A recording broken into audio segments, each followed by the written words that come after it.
जिस तरह से आज़ादी के बाद रशिया ने भारत के साथ एक बड़े भाई वाला रोल प्ले किया था, सेम उसी तरह से आज की डेट में आर्मेनिया चाहता है कि भारत भी उसके साथ एक बड़े भाई वाला रोल प्ले करे। बड़े कम लोगों को पता है कि ब्रिटिशर से आज़ादी के बाद जब भारत सरकार इंडियन एयरफोर्स की मॉडर्नाइजेशन का काम कर रही थी, उस समय रशिया ने इंडियन एयरफोर्स को अपने पैरों के ऊपर खड़ा करने में हमारी काफी मदद की थी। दरअसल जब भारत आज़ाद हुआ था तब इंडियन एयरफोर्स में ब्रिटिशर्स के समय परचेज किए गए केवल सबसोनिक और लाइट वेट फाइटर जेट्स थे। मगर आज़ादी के बाद 1962 में भारत ने सोवियत यूनियन से अपना पहला supersonic fighter jet MiG-21 purchase किया था। उस समय इंडियन एयरफोर्स के पायलट्स के पास मार्केट में नए नए आए सुपरसोनिक फाइटर जेट्स को ऑपरेट करने की एक्सपर्टीज और काबिलियत बिल्कुल नहीं थी, जिसके चलते रशिया ने न सिर्फ भारत को सुपरसोनिक फाइटर जेट्स प्रोवाइड किए थे बल्कि इंडियन एयरफोर्स के पायलट्स को अपने देश में ट्रेनिंग भी दी थी। भारत से इंडियन एयरफोर्स के काफी सारे पायलट्स और ग्राउंड क्रू मेंबर्स की कई सारी टीम्स रशिया गई थी, जहां पर उनको रशिया की सेना ने ट्रेनिंग दी थी। सुपरसोनिक फाइटर जेट्स के ऑपरेशन से लेकर मेंटेनेंस और टेक्निकल सपोर्ट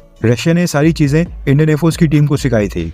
अब तो खैर इंडियन एयरफोर्स के पायलट्स काफी एक्सपीरियंस्ड हैं और हमारी एयरफोर्स को कई सारे वॉर्स लड़ने का भी एक्सपीरियंस है। कई देशों के साथ इंडियन एयरफोर्स की 25 से भी ज्यादा बायलेटरल एक्सरसाइजेज होती हैं, जिनमें डॉग फाइट से लेकर एरियल बैटल्स भी वहां पर होती हैं। कहने का मतलब है कि इंडियन एयरफोर्स की इनिशियल स्टेजेस में रशिया ने काफी सारी मदद की थी। तभी हमने स्टार्टिंग में कहा कि रशिया, जो कि उस समय सोवियत यूनियन हुआ करता था, उसने भारत के साथ बड़े भाई वाला रोल प्ले किया था। हालांकि आज 70 से 75 सालों के बाद जियोपॉलिटिकल रियलिटी कुछ और हो गई है।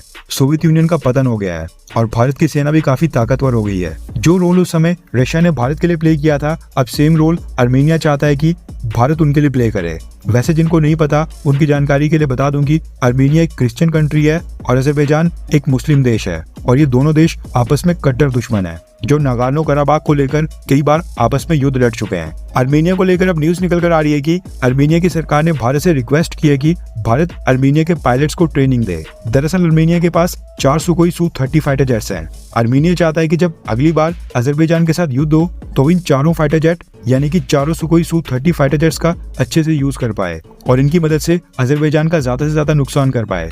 इसके लिए आर्मेनिया ने भारत से रिक्वेस्ट की है कि भारत उनके पायलट्स को ट्रेनिंग दे और साथ में आर्मेनियन एयरफोर्स के ग्राउंड क्रू मेंबर्स को सुकोई Su-30 फाइटर जेट्स की मेंटेनेंस, ग्राउंड ऑपरेशंस और टेक्निकल सपोर्ट में ट्रेनिंग दे। आर्मेनिया का कहना है कि अगर भारत उनके पायलट्स को ट्रेनिंग देता है तो वो भारत से अस्त्र मिसाइल्स भी परचेज करेंगे। अब देखा जाए तो भारत के पास Sukhoi Su-30 MKI fighter jets की एक्सपर्टीज है, क्योंकि इंडियन एयरफोर्स की फ्लीट में 250 से भी ज्यादा संख्या में सुकोई Su-30 MKI fighter jet already operational stage में है। रशिया के साथ डील साइन करके भारत इनको under licence made in India के तहत भारत में मैन्युफैक्चर करता है। इनकी मेंटेनेंस से लेकर रिपेयर का काम भारत में ही होता है और भारत ने इनके ऊपर कई सारे मेड इन इंडिया मिसाइल्स और वेपन्स इंटीग्रेट किए हैं। अब भारत के पास सुकोई Su-30 फाइटर जेट्स की जो एक्सपर्टीज और एक्सपीरियंस है, आर्मेनिया उसका इस्तेमाल करना चाहता है। इसी कारण से आर्मेनिया चाहता है कि भारत उनके सुकोई Su-30 फाइटर जेट्स के पायलट को ट्रेनिंग दे।